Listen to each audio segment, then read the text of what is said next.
మంది అనుకుంటారు కదా, దేవుడు లేకుండా నా కుటుంబాన్ని నేను చక్కగా నడిపించుకోగలను, నా ఆర్థిక వ్యవస్థ కూడా నేను చక్కగా వ్యాపారం చేస్తాను, ఉద్యోగం చేస్తాను. లేదు మై డియర్ ఫ్రెండ్, దేవుడు నీకు విస్తారమైన ధనం ఇవ్వచ్చేమో కానీ ఆ ధనాన్ని నువ్వు హ్యాండిల్ చేయలేవు. సొలొమోను జీవితం ఎంత విషాదకరంగా మారిందో మనం బైబిల్లో చూస్తాం. అతనంత ధనవంతుడు లేడని భూమి మీద బైబిల్లో వ్రాయబడింది. కానీ తన జీవితం అల్లకొల్లోలం అయిపోయింది. ఆ మనీని ఎలా హ్యాండిల్ చేయాలో తెలుసుకోలేకపోయాడు. మ్యారేజ్ సిస్టాన్ని ఎలాగ హ్యాండిల్ చేయాలో తెలుసుకోలేకపోయాడు.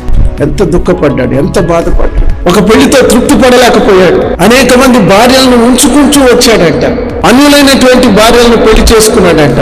ఐగుప్తురాలను పెళ్లి చేసుకున్నాడంట. వాళ్ళ కొరకు దేవాలయాలు కట్టించాడంట. ఏమైంది జ్ఞానం?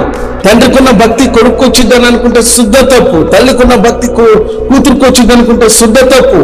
గుర్తింపు కోసం పడే తప్పన దేవుడి పట్ల ఉండకపోవటం ఎంత విషాదం. అదే జరిగింది.